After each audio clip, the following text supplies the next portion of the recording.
Hello guys, तो फिर लेकर आ गए हैं हम टेंसेस की क्लास। और आज हम बताएंगे आपको यानी कि हर टेंस में हर और टेंसेस के इंट्रोगेटिव सेंटेंस। क्या? Interrogative, INTERROGATI। इंट्रोगेटिव का मतलब प्रश्नवाचक और सेंटेंस मीन्स वाक्य। यानी कि आज हम बताएंगे प्रश्नवाचक वाक्य, यानी कि जो प्रश्न पैदा करते हैं ऐसे वाक्य। ठीक है, तो आ जाइए। यानी कि सबसे पहले फिर वही बात, प्रेजेंट यानी कि है, हूँ हो मिलेगा प्रेजेंट में वर्तमान काल में। पास्ट भूतकाल है, थाती थे। और फ्यूचर गागी के। और इसके इनके सबके होते हैं फोर फोर पार्ट, यानी कि चार चार हिस्से होते हैं।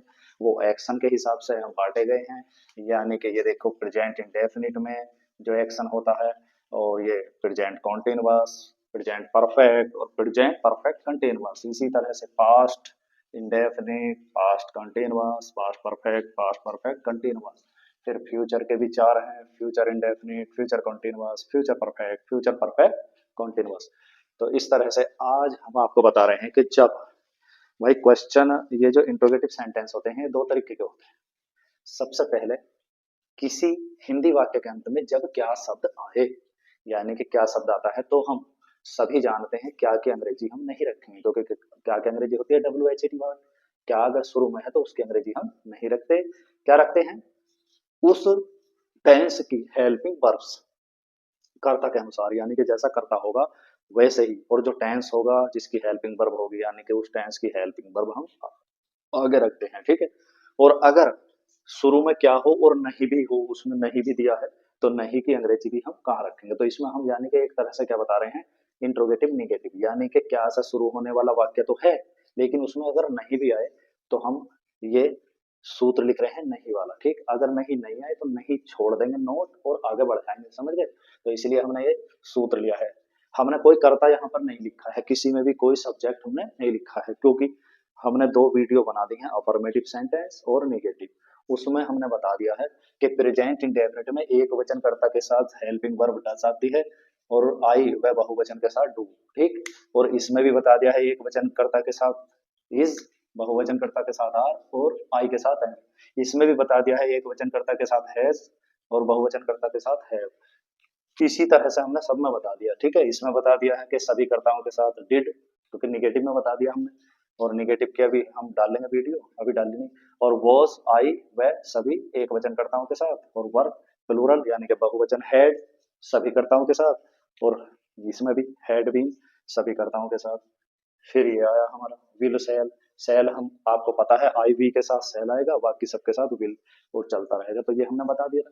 तो अब हम सब्जेक्ट अपने आप ही हम स्पीकिंग करेंगे सब्जेक्ट बना करके। जैसे डज ही, बोलो does he not abuse them, यानी कि क्या एक्शन है?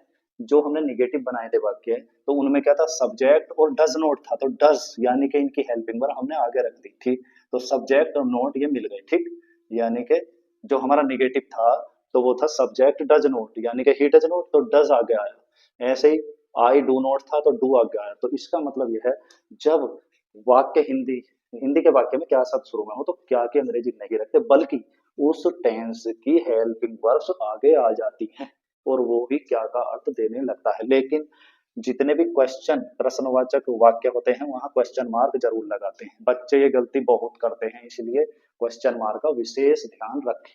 ठीक, तो अब आ जाइए। तो बस सिर्फ स्पीकिंग करनी है हमें, और इस स्ट्रक्चर को समझना है। ठीक, यानी कि अगर एक वचन करता लेंगे, does he not abuse them, बोलो मेरे साथ, does he not abuse them. क्या ही है ना, क्या वह उन्हें गाली नहीं देता है? क्या वह उन्हें गाली नहीं देता है? तो देखो क्या शुरू में आया तो हमने डज रखा, does he not abuse them. क्या वह उन्हें गाली नहीं देता है? Does she not abuse them, क्या वह उन्हें गाली नहीं देती है? फिर ऐसे do I not abuse them, क्या मैं उन्हें गाली नहीं देता हूँ? Do we not abuse them, क्या हम उन्हें गाली नहीं देते? समझे? फिर कंटिन्यूअस बस, is he not abusing them, are he not abusing them, क्योंकि पता है वो तो पहले ही बता चुके, वी फोर आई है इसमें। ठीक है, इसमें वी बनाई है। ठीक है, are we not abusing them, क्या हम उन्हें गाली नहीं दे रहे हैं? और am I not abusing them, क्या मैं उन्हें गाली नहीं दे रहा हूं? तो इस तरह से हमारा प्रेजेंट कंटिन्यूअस हो गया। प्रेजेंट परफेक्ट देखे, has he not abused them, क्या वह उन्हें गाली नहीं दे चुका है? Has she not abused them, क्या वह उन्हें गाली नहीं दे चुकी है? तो इस तरह से हम एक वचनकर्ता से बना सकते हैं। फिर have I not abused them, have we not abused them, यानी कि have I not abused them का मतलब क्या मैं उन्हें गाली नहीं दे चुका हूँ? देखो अगर इसमें नहीं है तो क्या बोलेंगे? हैव आई अब्यूज्ड देम, क्या मैं उन्हें गाली दे चुका? तो इसे नोट छोड़ देंगे बस, यानी ये तो कॉमन सेंस की बात है परफेक्ट कंटीन्यूअस में। फिर वही एक वचन के साथ has he not have been abusing them, वह उन्हें गाली नहीं दे रहा, कब से? सिंस 2 o'clock, अगर 2 बजे से नहीं दे रहा तो सिंस लगेगा, यानी कि पॉइंट पॉइंट सा हो गया, 2 बजे से शुरू हो गया गाली देना। और अगर अवधि है फॉर 2 hours, 2 घंटे से, तो यानी कि और है देख लो, have we not have been abusing them since 2 o'clock और फॉर 2 hours, यानी कि फॉर लगाएंगे अनिश्चित समय के लिए और सिंस लगाएंगे।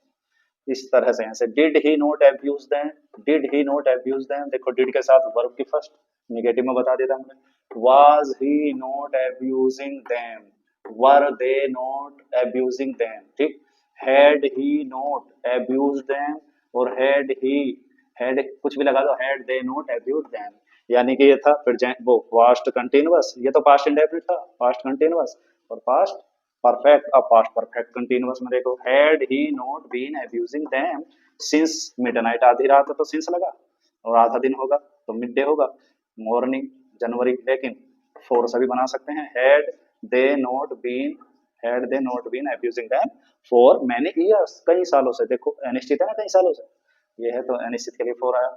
फिर विल सेल का प्रोग्राम, सेल आईवी के साथ आता है, will he not abuse them, यानी कि क्या वह उन्हें गाली देगा?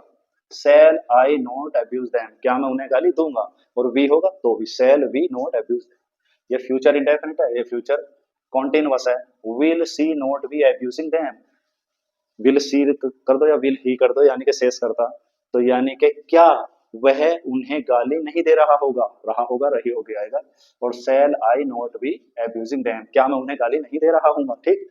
फिर इधर आ जाइए, ये है फ्यूचर परफेक्ट, फ्यूचर परफेक्ट में विल है और सेल है साहिब की तरह, लेकिन कर्ता से पहले आ जाएगी असली वाली, ये will shall, will he not have abused them, will he not have abused them, क्या वह क्या वह उन्हें गाली दे चुका होगा, क्या वह उन्हें गाली दे चुका होगा, और shall we not have abused them, क्या हम उन्हें गाली नहीं दे चुके होंगे?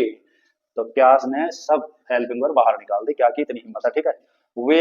Will he not have been abusing them since childhood, बचपन से, यानी कि क्या वह उन्हें बचपन से गाली दे रहा होगा, बचपन से, सिंस चाइल्डहुड, सिंस बॉयहुड लड़कपन से, और shall we not have been abusing them, या फॉर लगा लो या सिंस, फॉर 20 years, यानी कि क्या वह उन्हें 20 वर्षों से गाली दे रहा होगा। देखो सिंस फॉर का अंतर देखो, सिंस चाइल्डहुड यानी कि कोई बचपन से ही गाली दे रहा था किसी को, तो ये तो अपने पॉइंट बता दिया, यानी कि वो हिसाब खुद लगाएगा कि बचपन से कितने वर्ष का होगा, माना वो 20 वर्ष का हो गया, तो अवधि इसमें आपने बता दी फॉर 20 years, तो अनिश्चित हो गया, अवधि बताना, यानी कि अनिश्चित का मतलब आपने खुद बता दिया, खुद उसे जो है अवधि बता दी, ठीक है। लेकिन अगर वो अपने आप सोचेगा तो सिंस लगाएंगे, यानी कि सिंस है निश्चित समय, और कहने का अर्थ है कि फॉर है अनिश्चित समय। तो इस तरह से हमने आज इंट्रोगेटिव सेंटेंस और उनमें नेगेटिव को भी डाल दिया है, ठीक है, यानी कि इंट्रोगेटिव नेगेटिव सेंटेंस बना दिए, यानी कि आपको अब पता चल जाना चाहिए कि क्या शब्द जब वाक्य के शुरू में हो तो उसके अंग्रेजी नहीं रखते, बल्कि हर टेंसेस की हेल्पिंग वर्ब्स आगे आ जाती हैं, और लास्ट में प्रश्नवाचक चिन्ह यानी कि क्वेश्चन मार्क जरूर लगाएं, पढ़ते जाएं, आगे बढ़ते जाएं। English is an interesting language and very very funny language and very very easy language. So guys, स्वस्थ रहो, मस्त रहो और अपनी पढ़ाई में व्यस्त रहो, ठीक। Thanks for watching.